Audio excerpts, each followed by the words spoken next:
Wow, I can't believe I found these old video games in my grandma's cold cellar right next to the mouse traps. I wonder how much they're worth. This will be the easiest $200 of my life. Worked the last time I used it 30 years ago. Price is firm. I know what I have. And post. 2 weeks later. Well, I guess nobody likes Nintendo anymore. Off to Goodwill you go. There's a huge misconception that eBay prices determine the market value of video games and other things for that matter, so much so that there's a website called Price Charting which aggregates every eBay sold listing to come up with a current average price for any video game. Sellers will often base their prices off of eBay, even if they aren't selling on eBay, because that's all anyone ever knows. And while it is super convenient to pull up price charting and find a number within seconds, is it really accurate to be using this as the be-all end-all for video game valuation?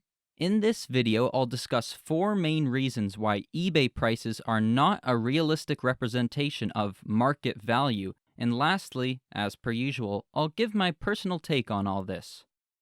The first reason is easy. You can't call eBay prices market prices when eBay itself does not make up the entire market of buying and selling used video games. Facebook Marketplace, Craigslist, Kijiji, LetGo, OfferUp. Individually, these other platforms might only account for a fraction of the overall market, but combined, I'd say it's a decent chunk of the pie. And that's not even mentioning mom and pop used video game stores, which see most of the local inventory traffic through trade-ins. Just because all the sales from these places aren't tracked on a fancy website like price charting, since that would be impossible, doesn't mean they aren't part of the market.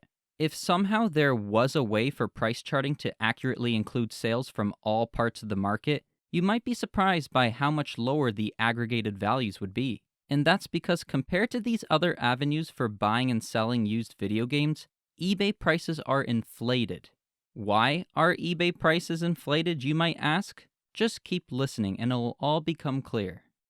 The biggest reason that separates eBay from other parts of the market is the fact that eBay reaches a worldwide pool of potential buyers. The groups of buyers on platforms like Facebook Marketplace or Kijiji are segregated into local communities, with in-person pickup being the primary method of transaction. Yeah, I guess it is possible to buy something from across the country, but most sellers on these platforms aren't willing to put the effort into shipping an item, and if they are, then they just sell it on eBay instead, upping their price while they're at it. So naturally, when you have less potential eyes on an item you're trying to sell, the demand is lower and thus your price will have to be lower to draw any sort of potential interest, especially for less popular games. That's the reality of selling items locally versus selling on eBay. Here, let me give a quick example. Let's say I wanted to sell my copy of Pokkien Rocky 2 for Super Nintendo. According to price charting, this game is valued at approximately $700 Canadian, so I could probably get something around that price if I tried selling it on eBay, especially considering it's in pretty good condition. Now, if I tried selling this game locally, there's no way I'm getting $700, and I live in a pretty populated area of Canada, so you think there ought to be somebody around here interested in it. Let me tell you, Pokkien Rocky 2 ain't exactly on everyone's hit list. Little Jimmy down the street is probably tickled pink with just Mario World for $15. The only interest I'd get on my $700 listing for Pokkien Rocky 2 would be local resellers, and they'd need to haggle me down a decent amount in order to make a good enough profit when they no doubt flip it on eBay. And while Pokkien Rocky 2 may be an extreme example, the principles of my point carry over to basically every other video game, and might even be harsher if you live out in the boonies or something. In fact, this isn't exclusive to the used video game market. Like, have you seen how much CRT TVs are going for nowadays?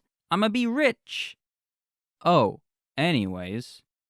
The next reason why eBay prices aren't real prices is because a price on eBay consists of more than just the item in the listing. eBay takes a cut of every item sold on their website in addition to taxes, PayPal fees, and more. There's definitely a trade-off to having a worldwide pool of potential buyers like I detailed in my previous point.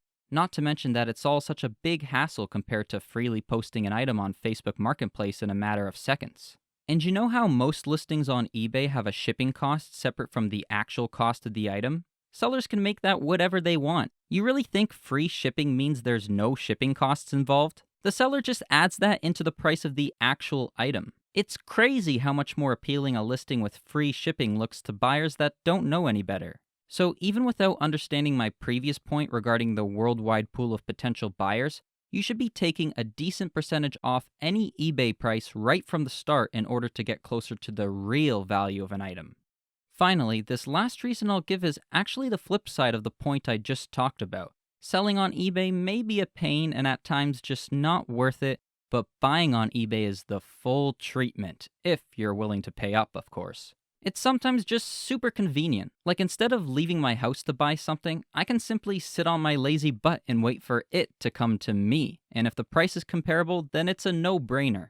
But what's even more convenient is eBay's buyer protection policy. Get the item you ordered or get your money back. It's basically buyer's insurance, but you can't opt out of it. Of course, eBay says it's free, but that's the equivalent of sellers saying there's free shipping. The costs go into the price of the item. Let me give a quick example of how the buyer protection works. I recently bought a complete copy of Skate 1 on PS3 for $8. I don't personally buy from eBay too often, but at $8 total, it's not worth the hassle for me to try and find the same game locally for $5 as an example, just to save a couple bucks. Plus, the condition was listed as very good, so I bought it without hesitation. The game arrived and I immediately noticed a tear in the front cover. I did a double take of the photos from the listing, and upon further inspection, I could see that same tear. Unfortunately for the seller, they shouldn't have listed the condition as very good because eBay defines a very good condition as having no damage to the jewel case or item cover, no scuffs, scratches, cracks, or holes. It actually also looks like you can't even sell a loose game in very good condition, which is something I just noticed while making this video. So I was eligible for a return of Skate 1, but the seller told me it wasn't worth it for them to pay for the shipping back and then repay the eBay fees to relist the item, so they just refunded my money and let me keep the game. With a system that much against sellers, it's no wonder why people selling on eBay are forced to make their prices higher than the real value of the item in order to compensate. Okay, so what do I think about all this? I don't know if you remember my video on Pokemon video game prices, but in it I said something like, "Whenever I resell games, I always post them for much lower than eBay prices." Now, I don't do this because I'm extra nice or whatever. People were asking me to buy any games I had left, like I'm the only one on earth that sells games at lower prices than eBay. The reason I sell at a decent discount compared to eBay is because whenever I sell stuff, I just sell it locally. And as with the points I made in this video, you have to price lower than eBay if you're selling something locally. Personally, I find it's not worth the hassle of selling on eBay, but that's mainly because I don't sell things too often. I'm not a part-time reseller or anything like that. So if you're listening to me and are at all surprised, I think you need to consider shopping for items locally and spend less time browsing eBay.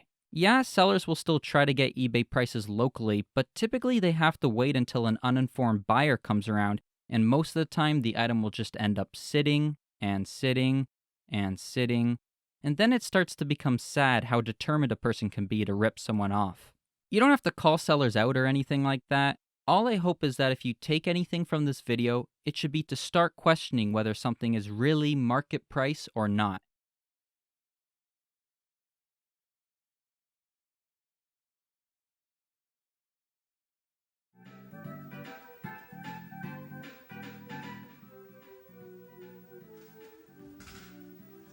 I love CRTs.